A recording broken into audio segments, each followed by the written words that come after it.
खेलना सबको आता है मगर जीतना ज़रूरी है। नमस्कार दोस्तों, मैं ऋषि कुमार तोमर। अभी Uttar Pradesh public service commission का जो असिस्टेंट कंजर्वेटर ऑफ फॉरेस्ट और रेंज फॉरेस्ट ऑफिसर 2019 का जो एग्ज़ाम हुआ था, उसमें मैंने जो ओवरऑल रेंज फॉरेस्ट ऑफिसर में 4th रैंक और ओवरऑल 6th रैंक मैंने हासिल करी है। और इस यात्रा के लिए मैं जो इसके रिगार्डिंग में कुछ आपको जो मेरे जो एग्ज़ाम और सिलेक्शन का जो एक जर्नी थी, मैं इसके बारे में आपको बताना चाहता हूँ। सबसे पहले मैं इस अपने बैकग्राउंड में जानना चाह रहा हूँ, जिसमें कि जो मेरा बैकग्राउंड है वो इंजीनियरिंग ग्रेजुएट हूँ। उसके बाद रूरल ग्रामीण परिवेश से संबंध रखता हूँ। और दूसरा इसमें यह है कि आगे के जितने भी मार्क्स हैं जो सिलेक्शन हुआ है, उस सिलेक्शन में स्पेशली प्रीलिम में जो 150 प्लस जो मेरे मार्क्स आए हैं, उस पर मैं स्पेशली फोकस करूंगा कि आपको किस प्रकार से 150 या आपका सिलेक्शन हो जाए। दूसरा प्रीलिम मेंस में क्या स्पेशल किया गया, इसके रिगार्डिंग में आपको थोड़ा सा मैं गाइड करना चाहूँगा। तीसरा इंटरव्यू। तो जो बेसिक चीज़ें हैं, इस चीज़ आगे मैं आपको इसके रिगार्डिंग में सारी डिटेल बताऊंगा। और स्पेशली जो मेरा फोकस रहेगा वो रूरल बैकग्राउंड के जो लोग हैं, बच्चे हैं, उन पर रहेगा। और जिससे कि हो सकता है वीडियो आपका थोड़ा लंबा चले, मगर मैं ये ज़रूर कंफर्म कर सकता हूँ कि आपकी यात्रा में काफ़ी सक्सेसफुल बनाने में और काफ़ी कंट्रीब्यूट करेगा। सबसे पहले जो फॉरेस्ट की सर्विस है, फॉरेस्ट की सर्विस के लिए 2-3 चीज़ें जो ज़रूरी हैं वो है, पहला तो आपका साइंस ग्रेजुएट होना होगा।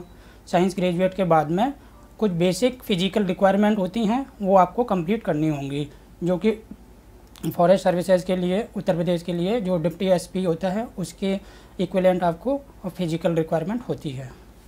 नेक्स्ट यहाँ पर प्रीलिम के रिगार्डिंग में आगे मैं जो आपके से बात करना चाह रहा हूँ, इसके रिगार्डिंग में सबसे पहले आपको प्रीलिम पर ध्यान देना होगा। प्रीलिम के ध्यान देने के लिए क्या है कि 2018 में Uttar Pradesh public service commission ने यूपीएससी के तर्ज पर ही अपना जो फॉरेस्ट सर्विसेज का प्रीलिम होता है उसको मर्ज किया। मर्ज करने के बाद में आप मुझे भी जो मेंस देने का मौका मिला वो एक सेम प्रीलिम के द्वारा ही मिला, civil service plus forest service. Next point है यहाँ पर कि प्रीलिम का जो आगे प्रोसीजर है किस प्रकार का होता है, सेम यूपीएससी की तरह। यहाँ पर GS1 और GS2 होते हैं। GS1 जो जनरल स्टडीज़ पेपर 1 है, वो उससे ही मेरिट डिसाइड होती है और उस पर ही ज़्यादा फोकस किया जाता है। दूसरा जो CSET का पेपर है, सेकंड पेपर, तो CSET के पेपर केवल क्वालिफाइंग होता है और उस पर आपको वो प्रोपोर्शनल टाइम देना होगा। नेक्स्ट है इसमें कि यूपीएससी के जो प्रीलिम है, प्रीलिम पे हम किस प्रकार से काम करें और अपना स्कोर मैक्सिमाइज़ किस प्रकार से करें।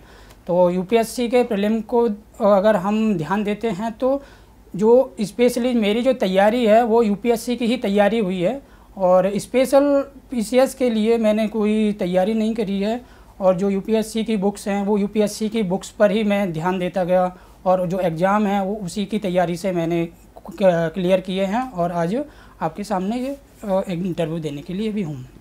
तो प्रीलिम के हम किस प्रकार से काम करें, मैं इसके रिगार्डिंग में आपको थोड़ा गाइड करना चाहूँगा कि जो प्रीलिम के लिए है, जो यूपीएससी की बुक्स हैं basic history, geography, polity, economy, environmental science, इसके रिगार्डिंग में जो मेन बुक हैं हमको वो एनसीईआरटी हैं।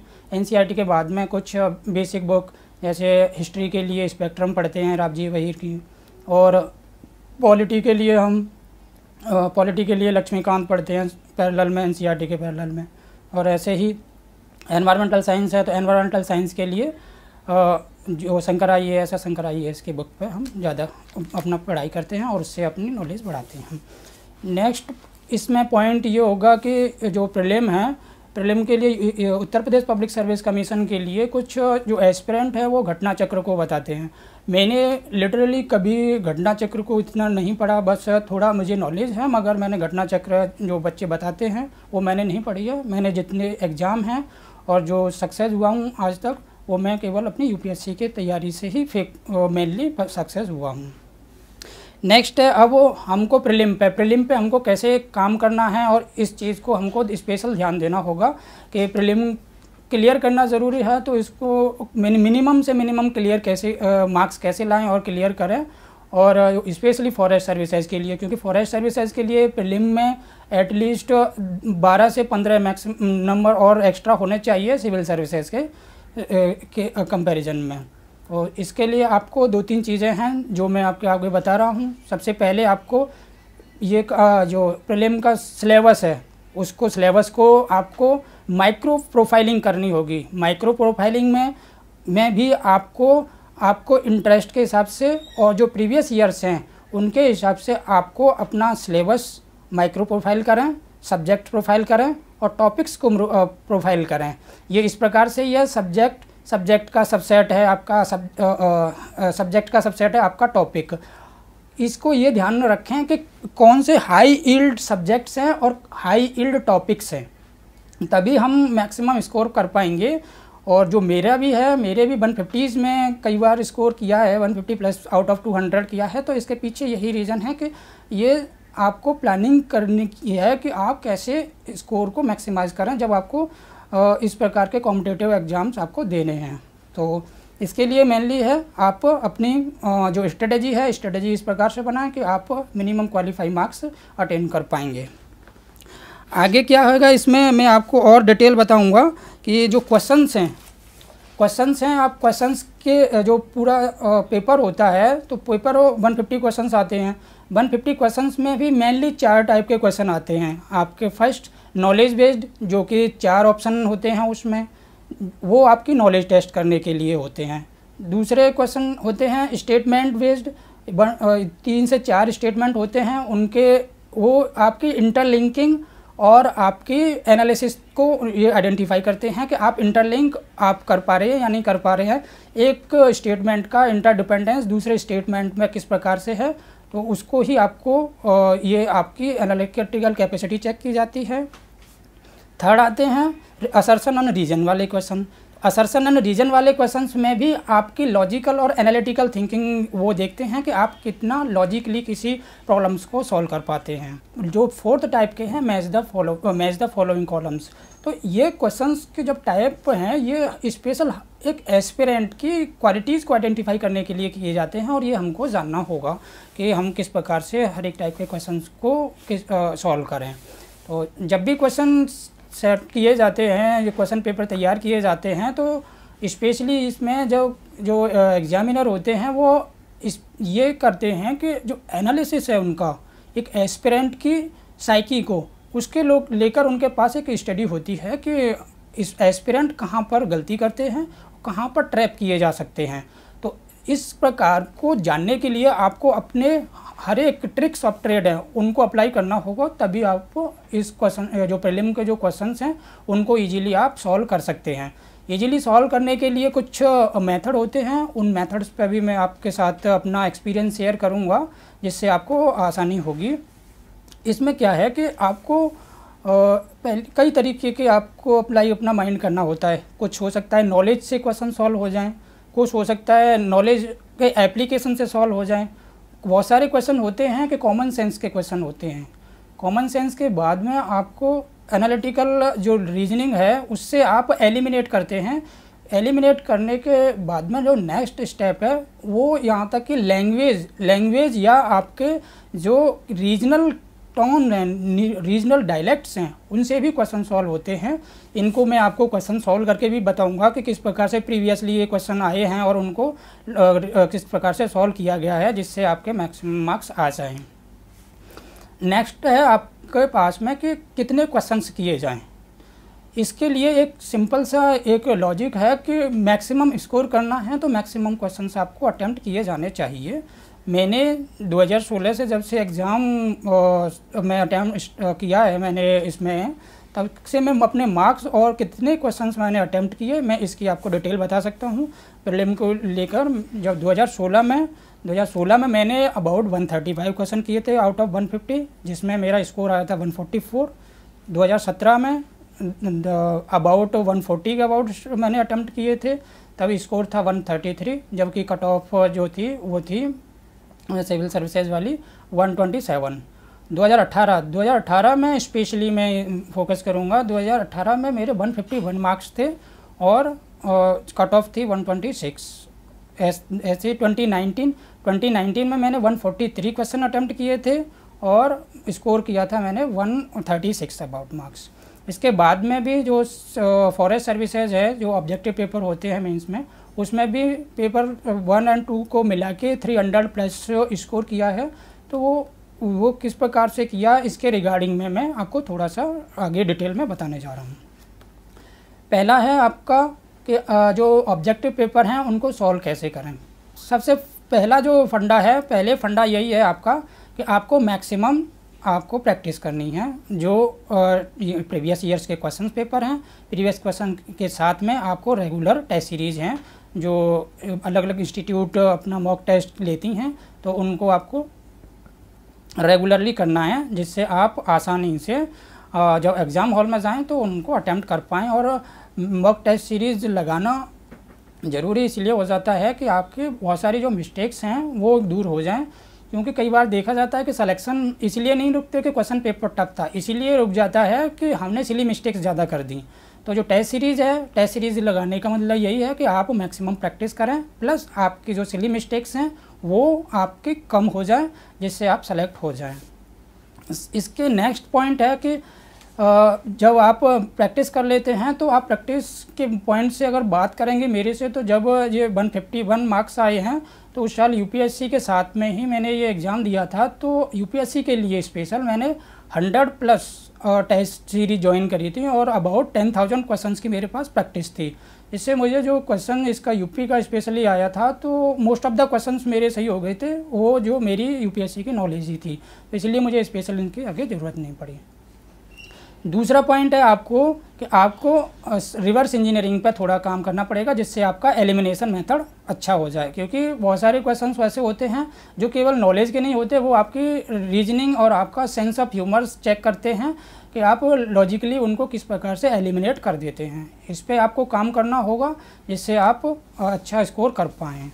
नेक्स्ट है आपका, मैं 1-2 क्वेश्चंस लेके आपको बताता हूँ कि किस प्रकार से हम क्वेश्चन सॉल्व करते हैं और अपना स्कोर करते हैं। तो लास्ट ईयर जो क्वेश्चन आया था कि इसमें एथनिक ग्रुप्स थे, एथनिक ग्रुप्स के साथ में कंट्रीज़ के साथ उन्होंने मैच करना था। जब मैच करना था तो आप इस क्वेश्चन को, हालांकि इतनी नॉलेज नहीं थी मुझे कि मैं इसको सॉल्व कर पाता, फिर भी मैंने इसको करेक्ट किया था। ये स्पेशली मैं आपको थोड़ा सा बता सकता हूँ कि मैंने ऐसे सॉल्व किया था।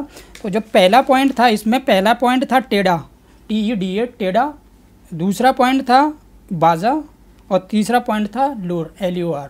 और इसको किस कंट्री के साथ एथनिक ग्रुप है, इसके साथ इनको आपको मैच करना था। तब ये मैच करना था तो एकदम से इसका पहली बार ऐसे कीवर्ड सुने थे कि ये एथनिक ग्रुप हैं, तो कैसे इसको और करेक्ट भी करना, ये भी चैलेंज है, क्योंकि ये सिर्फ और सिर्फ क्वेश्चंस हैं, मैक्सिमम अटैम्प्ट ही नहीं करने होते, मैक्सिमम एफिशिएंसी के साथ अटैम्प्ट करने होते हैं, इसीलिए हमको अपनी ट्रिक्स सारी की सारी लगानी होती हैं। तो अब ये क्वेश्चन को एक ही, जब मैंने इसको ऑप्शंस में जाके जब देखा तो जो कंट्रीज़ हैं, अब कंट्रीज़ की मैं ये लॉजिक समझ रहा था कि किस कंट्रीज़ के साथ में मैं इसको हर एक पॉइंट को मैच कर सकता हूँ। तब मैंने एक लैंग्वेज और डायलेक्ट को देखने की कोशिश करी।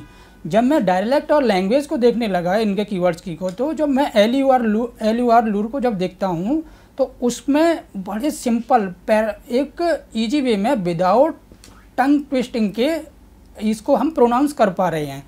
तो सिर्फ और सिर्फ प्रोनाउंसिएशन से मैंने ये क्वेश्चन किया। और जब हम ऑप्शन में इस साइड में जब देखते हैं, ऑप्शन में थे इजिप्ट, लीबिया और ईरान, तो सिंपल सा अगर प्रोनाउंसिएशन का देखता हूँ तो ईरान जो सिंपल, एक बहुत सिंपल है, एकदम फ्लैट इसका प्रोनाउंसिएशन हम कर पा रहे हैं। उधर से हम प्रोनाउंसिएशन कर पा रहे हैं लूर का और इधर से हम प्रोनाउंसिएशन कर पा रहे हैं ईरान का। तो इससे ये क्लियर हो जाता कि अब आप इसको कंफर्म भी कर सकते हैं। जब मैंने कंफर्म किया, मेरे माइंड में आया तेहरान। तेहरान एक सिंपल आप प्रोनाउंस कर सकते हैं और मैं उसको प्रोनाउंस करके देख रहा था। उसके बाद में मैंने देखा रामसर कन्वेंशन। रामसर कन्वेंशन से भी एक ईरान से रिलेटेड एक कन्वेंशन है, तो उसको हम केवल प्रोनाउंसिएशन से इस क्वेश्चन को मैंने सॉल्व किया था। मुझे एकदम से जीरो नॉलेज थी इस क्वेश्चन के बारे में, मगर मैंने इसको सॉल्व किया। और जैसे इस साइड में 2 ऑप्शन थे, टेढ़ा और बेजा, इनमें टंग ट्विस्ट हो रही है। तो टंग ट्विस्ट हो रही है तो अब जो इधर के ऑप्शन होंगे उसमें भी टंग ट्विस्ट जैसा ही कुछ ना कुछ क्रिएट होगा, जिससे कि हम उस क्वेश्चन को मैक्सिमम एफिशिएंसी के साथ सॉल्व कर दें। क्योंकि जो क्वेश्चन तैयार किए जाते हैं ये कुछ कभी देखे जाते हैं कि लैंग्वेज स्पेसिफिक भी होते हैं, कि अगर रीजनल लैंग्वेज हैं तो वहाँ के कीवर्ड एक बोलने का और कुछ जो लिटरेचर होती है उनकी एक स्पेशल पैटर्न होता है, तो उसकी अगर हमें थोड़ी सी भी अगर हम नॉलेज होती है तो हम क्वेश्चन को यूजुअली सॉल्व कर लेते हैं। नेक्स्ट है लाइफ एक्सपीरियंस। जो ऑब्जेक्टिव टाइप के क्वेश्चन होते हैं कई बार लाइफ एक्सपीरियंस से भी सॉल्व हो जाते हैं। उदाहरण के लिए मैं आपको बता सकता हूं कि अभी जो यूपीएससी में क्वेश्चन आया था स्तनकवासी, कि स्तनकवासी किस रिलीजन से रिलेटेड है। तो मैं यूजुअली कई बार क्या होता है कि जब जैन टेम्पल है, जैन टेम्पल के आगे से मैं गुजरता था तो वहाँ पर ये स्तनकवासी लिखा होता था, तो तब मुझे इसका मीनिंग वैसे समझ में नहीं आया कि एक्चुअली ये है क्या, पढ़ लिया। मगर जब ये क्वेश्चन आया था कि ये किस रिलीजन से रिलेटेड है, बुद्धिज़्म है, जैनिज़्म है या हिंदुज़्म है, तो क्लियर मैंने उस लाइफ एक्सपीरियंस से ही इसको टिक किया और इस क्वेश्चन को मैंने सॉल्व किया। नेक्स्ट आपको इसके सॉल्व करने के लिए और भी कुछ ट्रिक्स हैं जिनको मैं आपको बता सकता हूँ। लाइफ एक्सपीरियंस के बाद में जब जो स्टेटमेंट बेस्ड क्वेश्चन होते हैं, स्टेटमेंट बेस्ड क्वेश्चंस के लिए आप साइकी आप जानने की कोशिश करिए कि जब एग्जामिनर क्वेश्चन बनाने बैठे होंगे तो वो किस प्रकार से एस्पिरेंट उनकी साइकी की स्टडी और एनालिसिस किए होंगे। तो यूजुअली क्या करते हैं, जैसे स्टेटमेंट बेस्ड है 1 2 3, तो 1 2 3 है तो एक्चुअली क्या करते हैं, जब अगर उनको कुछ छेड़खानी करनी होती है या तो वो छेड़खानी करते नहीं है, एज इट इज रख देते हैं तीनों स्टेटमेंट को, या फिर जब छेड़खानी करते हैं तो यूजुअली 2 स्टेटमेंट में वो आपको चेंज करने की कोशिश करते हैं, जिससे कि आप उसमें फिर ट्रैप हो जाएं। जैसे कुछ फैक्ट है, फैक्ट इधर एक्सचेंज कर देंगे, या कोई इस प्रकार का डेटा है उसको एक्सचेंज कर देंगे। तो यूजुअली उसका ये ऑप्शन बनता है कि वो या तो ऑल द क्वेश्चन सही, ऑल द ऑप्शन सही हो जाते हैं, या सिंगल एक पॉइंट है वो सही हो जाता है। और ये इजीली फिर हम जब प्रैक्टिस करते हैं, प्रैक्टिस करते करते हमको इतना एक्सपीरियंस हो जाता है तो ये आराम से क्वेश्चन सॉल्व हो जाते हैं, बशर्ते आप एक रेगुलर बेसिस पे ऐसे क्वेश्चंस की प्रैक्टिस करते रहें।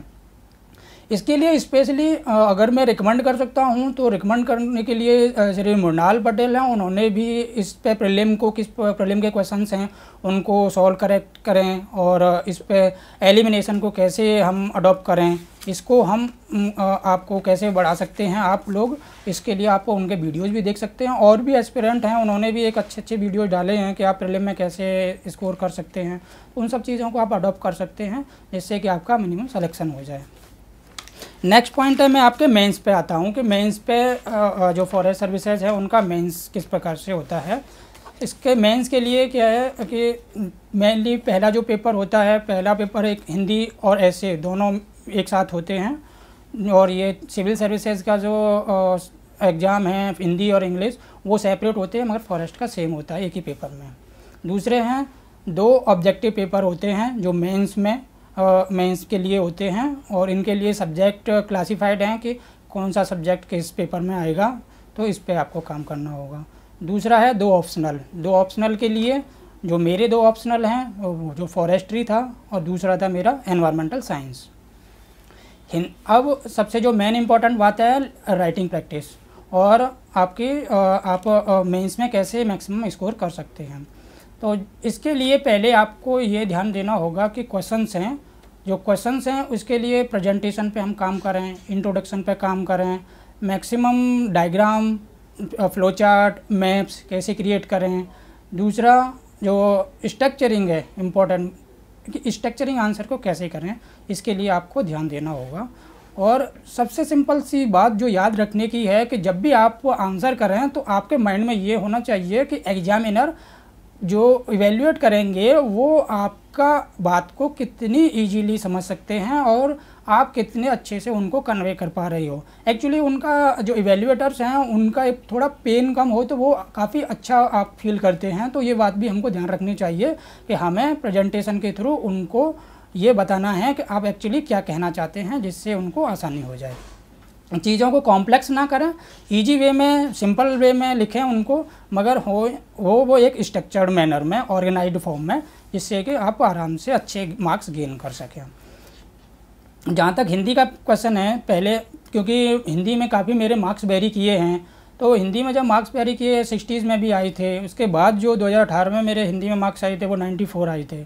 तो ये 30-31 मार्क्स का जो जंप हुआ था, इसके लिए मैं आपको कह सकता हूँ कि जब जो अभी ये फॉरेस्ट का एग्ज़ाम हुआ था तो एक क्वेश्चन था कि आप रीजनल लैंग्वेज, क्वेश्चन था रीजनल लैंग्वेज हैं उत्तर प्रदेश की, उनका डिस्ट्रीब्यूशन बताएं और उनके रिगार्डिंग में कुछ स्पेशल आप नॉलेज अपना एक्सप्लेन करें। तो यूजुअली ये कहते हैं कि जो हिंदी का पेपर है मैंने उसमें भी डायग्राम लगाया, उत्तर प्रदेश की जितनी भी रीजनल लैंग्वेज थी उस रीजनल लैंग्वेज को दिखाने के लिए मैंने यूपी का मैप बनाया और मैप में जो बेसिक डिस्ट्रीब्यूशन है रीजन वेज और डायलेक्ट वेज वो क्लियर उनको एक्सप्लेन किया डायग्राम में ही और आगे की चीज़ें एक्सप्लेन करी। तो ये चीज़ें होती हैं कि आप इस प्रकार का जब हिंदी का पेपर है तो ये ग्रामेटिकल पेपर है कि आप कोई ग्रामेटिकल मिस्टेक ना करें। दूसरा, सूटेबल हिंदी के कीवर्ड आप इंट्रोड्यूस करें जिससे कि आप इजीली उस क्वेश्चंस को सॉल्व कर पाएँ और एग्जामिनर हैं आपकी बात को समझ पाएँ। थोड़ा सा ये कोशिश करें कि आप जितना पेपर में हिंदी के कीवर्ड अच्छे डाल सकते हैं वो डालने की कोशिश करें, क्योंकि ये उससे हिंदी को इस प्रकार के नॉलेज के ही लिए टेस्ट है कि आप सूटेबल वर्ड कैसे डाल सकते हैं। नेक्स्ट है आपका जीएस के जो दो मेंस के लिए दो ऑब्जेक्टिव पेपर जो होते हैं उसके लिए आपको, अगर आपका प्रीलिम बहुत अच्छा है और आप अच्छे से डील करते हैं तो इनमें भी आप बहुत अच्छा परफॉर्म कर जाएंगे, बशर्ते आप थोड़े कंसिस्टेंसी बनाए रखें। क्योंकि मेरे भी जो दो पेपर हैं इनमें मोर देन 300 मार्क्स थी दोनों में और +150 +150 तो जो एक्स्ट्रा एज है लेने की और जो ऑब्जेक्टिव पेपर हैं उसमें बहुत स्कोप होता है कि आप इजीली ले सकते हैं थोड़ी सी मेहनत से। इसमें आपको यही है कि आप प्रीलिम का जो है उस प्रीलिम का बेस सिलेबस है उसको अच्छे से पढ़ें और उसको मेंस का जो पेपर है उनके साथ सिंक करें जिससे आप मैक्सिमम स्कोर कर पाएँ। नेक्स्ट आता है इसके ऑप्शनल के रिगार्डिंग में। ऑप्शनल मेरा फॉरेस्ट्री एंड एनवायरमेंटल साइंस था। तो फॉरेस्ट्री के लिए अगर मैं आपको बताऊं तो फॉरेस्ट्री के लिए मैंने मणिकंदन की एक बुक आती है वो पढ़ी थी। उसके बाद श्री रचित राज हैं आईएफएस, उनके कंटेंट हैं, उनका हैंड रिटन नोट्स हैं। दूसरा श्री ऐश्वर्या, वो भी आईएफएस ऑफिसर हैं, उनका कंटेंट है, उनके हैंड रिटन नोट्स मैंने प्रेफर किए थे। इससे मेरे पास सफिशिएंट कंटेंट हो गया था, कुछ डायग्राम्स हो गए थे जिनको मैं अप्लाई कर पाया। नेक्स्ट है एक जो वेबसाइट है beingifs.in, beingifs.in, इसके रिगार्डिंग में मैं आपको बताऊं, इसमें आपको जो इंडियन फॉरेस्ट सर्विसेज है इसके काफ़ी ब्लॉग्स मिल जाएंगे और आपको कंटेंट मिल जाएगा, इंग्लिश में भी मिल जाएगा, हिंदी में भी होगा। तो इससे आपको काफ़ी हेल्प मिल जाएगी कि कौन सा कंटेंट किस सब्जेक्ट स्पेसिफिक के लिए अच्छा है और कैसे आप अपना जो राइटिंग में जो कंटेंट है वो डालना होगा, कैसे डायग्राम बनाने हैं और कौन सा स्पेसिफिक एग्जाम्पल आपको लेने हैं। तो वो आपको बहुत सारी चीज़ें हैं वो आपको beingifs.in पर मिल जाएंगी, जो कि इंडियन फॉरेस्ट सर्विसेज के जो ऑलरेडी सेलेक्टेड ऑफिसर्स हैं उन्हीं के द्वारा रन की जाती है। नेक्स्ट पॉइंट आता है हमारा फॉरेस्ट सर्विसेज के बाद में एनवायरमेंटल साइंस। एनवायरमेंटल साइंस के लिए जहाँ सबसे पहला जो पॉइंट है, शंकर आईएएस की बुक पढ़ी है मैंने। शंकर आईएएस की बुक के साथ में मैंने कुछ चीज़ें जो करंट के साथ में हैं उनको मैंने अपडेट किया था। स्पेशली नीति आयोग, जो नीति आयोग की वाटर स्ट्रेस पे रिपोर्ट आई थी तो उसकी मैंने डिटेल्ड स्टडी पहले ही कर रखी थी, जो कि वाटर स्ट्रेस का क्वेश्चन भी आया था यूपीएससी इसमें मेंस वाले क्वेश्चन में। तो मैंने उसको नीति आयोग की पूरी रिपोर्ट वहाँ पर लिखी थी जिससे कि एक आंसर वो बहुत अच्छा बन गया था। दूसरा, इंडियन फॉरेस्ट सर्विसेज की जो फॉरेस्ट रिपोर्ट है 2019 की, दोनों नेशनल लेवल के लिए और आपका उत्तर प्रदेश स्पेसिफिक के लिए, तो ये क्वेश्चन आए थे उस पर फॉरेस्ट रिपोर्ट के रिगार्डिंग में, वो मैंने वहाँ पर उस रिपोर्ट से ही आंसर किए। नेक्स्ट आया WWF की रिपोर्ट है, मेन ग्रुप्स पे थी, फॉरेस्ट फायर्स पे थी और जो कोरल रीफ्स हैं, कोरल रीफ्स पर थी। तो उनको ऐसी रिपोर्ट के साथ ही मैंने कोट करके आंसर किया था, जिससे वो आंसर काफ़ी अच्छे होते चले गए थे।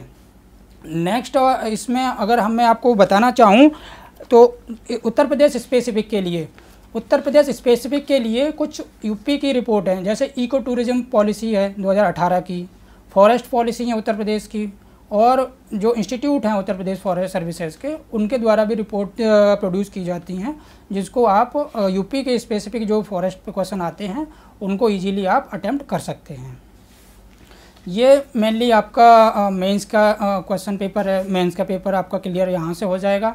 दूसरा ये है कि एक एडिशनल पॉइंट दो हैं। एक तो प्रीवियस ईयर्स के क्वेश्चन पेपर देख सकते हैं यूपीपीसीएस वाले जो फॉरेस्ट सर्विसेज में पूछे गए हैं। दूसरा यूपीएससी के जो फॉरेस्ट सर्विसेज वाले जो क्वेश्चन हैं वो भी आप पूछ सकते हैं, क्योंकि सिलेबस है वो लगभग रिजेंबल करता है और उस रिजेंबल को आप अपने यूपीएससी के पूछे गए क्वेश्चंस को आप वहाँ पूछ सकते हैं, इजीली आप राइट कर सकते हैं।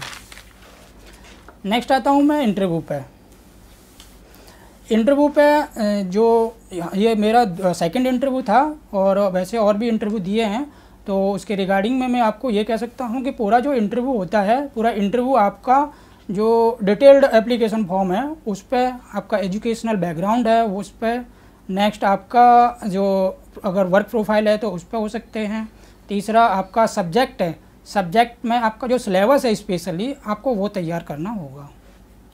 सिलेबस के बाद में आपको तैयार करना होगा करंट में क्या चल रहा है, कुछ रिपोर्ट्स आती हैं या कुछ जो करंट में हुआ है, कोई इंसिडेंट हुआ है तो उन पे क्वेश्चन पे आ सकते हैं। थर्ड आपके कुछ केस स्टडीज आ सकती हैं जो आपको तैयार करना होगा। जहाँ तक इंटरव्यू का, जहाँ तक मेरा जो क्वेश्चन है, मैं आपको अगर बोलना चाहूँ तो पूरे के पूरे इंटरव्यू में जो भी 20-25 मिनट में होता है उसमें आपको 2 या 3 चीज़ों पर स्पेशली ध्यान देना होगा। इसमें सबसे पहला है कि 25 मिनट के इंटरव्यू में आपसे बहुत सारे जनरल क्वेश्चन, स्पेसिफिक क्वेश्चंस और भी क्वेश्चन पूछे जाते हैं, मगर आपको ये फाइंड आउट करना है कि आपके मैक्सिमम आप अपनी क्वालिटी को उनके द्वारा एनालिसिस करवा पाएँ। उसके लिए 2-3 क्वेश्चन पर ही आपको ध्यान देना होगा और वही आपके अबोव एवरेज और बिलो एवरेज मार्क्स जो मिलने होते हैं वो उन 2-3 क्वेश्चन से ही मिलते हैं और उन्हीं पे आपको ध्यान देना होगा कि वो आप यहाँ उन 2-3 क्वेश्चन में प्रूव कर दीजिए कि यू आर द बेस्ट, जिससे आपको मैक्सिमम आपको मार्क्स मिल जाएं। जहाँ तक इंटरव्यू के रिगार्डिंग में जो क्वेश्चंस हैं, मेरे से जो एक क्वेश्चन पूछा गया था जिसको मैंने मतलब अपने आप को शो करने की कोशिश करी कि किस प्रकार से आप इंटरव्यू में आंसर, एक नॉलेज का पॉइंट है, नॉलेज के पॉइंट को किस प्रकार से आप उनके साथ उस इंटरव्यू को अच्छा प्रूव कर सकते हैं। तो पहला एक क्वेश्चन उन्होंने मेरे से पूछा और तो बाकी के जनरल क्वेश्चन पूछे जा रहे थे।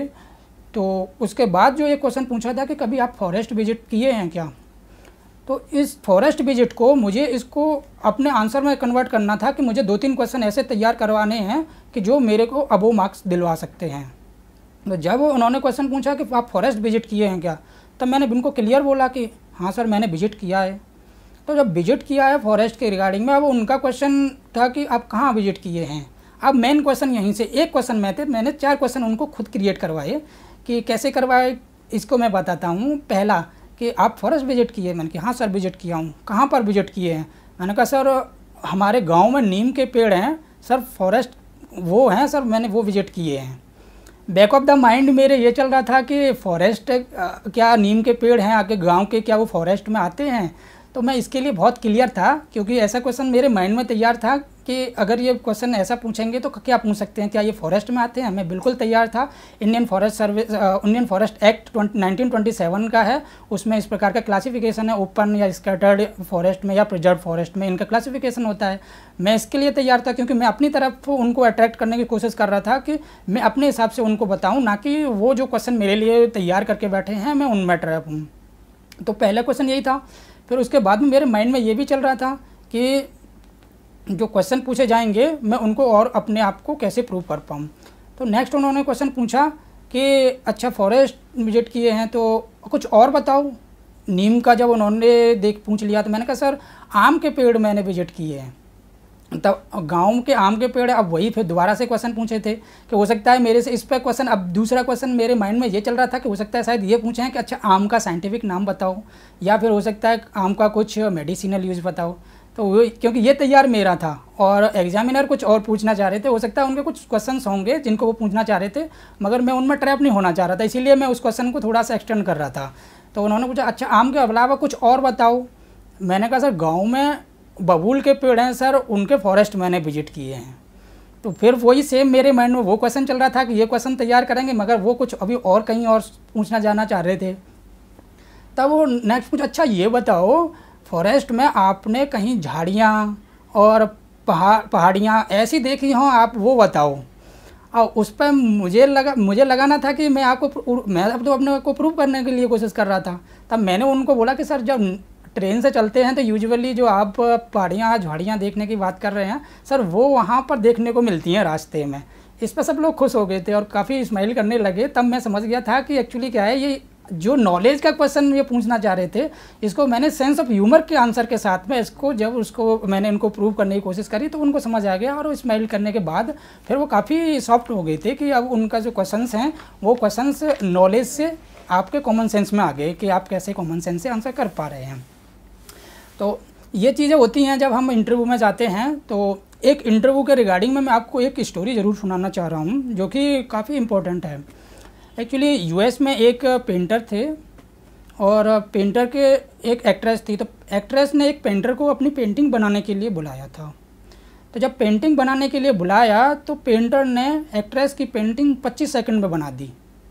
25 सेकंड में बना दी और उसके लिए पेंटर ने $25 मिलियन डिमांड किए कि आप 25 मिलियन पैसे दीजिए, रुपए जो उनका डॉलर है उस डॉलर दीजिए।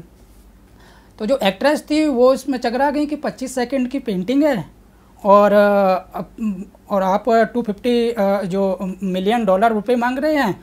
वो तो बड़ा उनको आश्चर्य हुआ कि इतने कैसे पैसे मांग सकते हैं। तो जो पेंटर है उस पेंटर ने बड़े ही पोलाइट वे में आंसर दिया कि मैम, ये मेरी 25 सेकंड की जो पेंटिंग है इसके पीछे मुझे 25 साल लगे हैं उस स्किल को शार्प करने में। इस परफेक्शन तक मैं पहुंच गया हूं कि मैं 25 सेकंड में आपकी पेंटिंग बना सकता हूं। इसके पीछे जो हार्ड वर्क है 25 साल का वो है मेरा। और उस 25 साल के मैं आपसे जो 25 मिलियन डॉलर मांग रहा हूं वो 25 सेकंड के नहीं है, 25 साल के हैं। तो ये एक इसका क्रक्स ये था कि हमारी जो लाइफ लॉन्ग जर्नी है, हमारे जो बर्थ से और एग्ज़ाम तक की इंटरव्यू होता है वो आपकी लाइफ लॉन्ग जर्नी होती है। और उस 25 मिनट में इंटरव्यू के में आपको अपना बेस्ट देना होता है और आपकी तैयारी उस 25 मिनट के हिसाब से ही चलनी चाहिए। कभी ये कह सकते हैं कि 25 मिनट में आप क्या आप पहचान लेते हैं। तो पहचानने के लिए उनके जो 25 मिनट है आपको अपना मैक्सिमम शो करना है कि आपकी लर्निंग इस प्रकार से पीछे के 25 सालों में हुई है कि आप अब एक मैच्योर ऑफिसर बनने के लायक हैं और आपके ऊपर जिम्मेदारी दी जा सकती है। 2-3 चीज़ें हैं जो मैं आपको मैसेज देना चाहता हूं जिस पे आपको निश्चित रूप से आपको फोकस करना चाहिए। पहला, जब भी आप तैयारी के इस यात्रा में हैं, एग्ज़ाम सिलेक्शन जो यात्रा है वो एक काफ़ी टफ यात्रा है। इसके लिए आपको ये ज़रूरी है कि आपको जो डिस्ट्रैक्टिंग चीज़ें हैं उन हर एक डिस्ट्रैक्टिंग चीज़ों से आपको दूर रहना होगा। हो सकता है आपका सोशल मीडिया आपको डिस्ट्रैक्ट कर रहा हो, या हो सकता है आपका कोई इस प्रकार का सर्कल है वो डिस्ट्रैक्ट कर रहा हो। तो यूपीएससी या पब्लिक सर्विस कमीशन जो भी है उसमें आप डिस्ट्रैक्शन से दूर रहें जिससे आप अपनी एफिशिएंसी को शॉर्ट टर्म में एक सिलेक्शन में कन्वर्ट कर पाएँ। सबसे पहला इसमें जैसे सोशल मीडिया है, सोशल मीडिया फेसबुक है। मैंने खुद 2016 से अभी तक फेसबुक नहीं चलाया, जब से मेरा ब्लॉक है।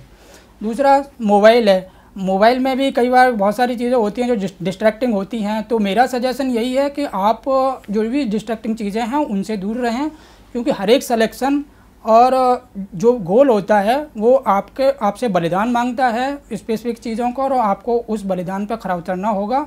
तभी आप सब जानते हैं कि चना बाढ़ में या गुलजार तभी होता है जब उसको भुना जाता है ठीक है। नेक्स्ट पॉइंट मैं आपको जो बता सकता हूँ इसमें कि जब भी आप तैयारी करें, तैयारी करते वक्त आपको ये ध्यान देना होगा कि आप गाइडेंस कहीं से ले सकते हैं, मगर गाइडेंस के बाद में आपको ये ज़रूर करना है कि आपको खुद का एक आपको पर्सनैलिटी खुद बनानी है। आपको इनोवेटिवली कुछ चीज़ें करनी हैं जिससे कि आप अपने एग्ज़ाम के पॉइंट से अपने को तैयार कर पाएँ। बहुत सारी चीज़ें होती हैं जो आप अपने दूसरे जो बच्चे हैं उनसे सीख सकते हो, मगर फिर भी आप कुछ चीज़ें हैं अपने हिसाब से तैयारी करें।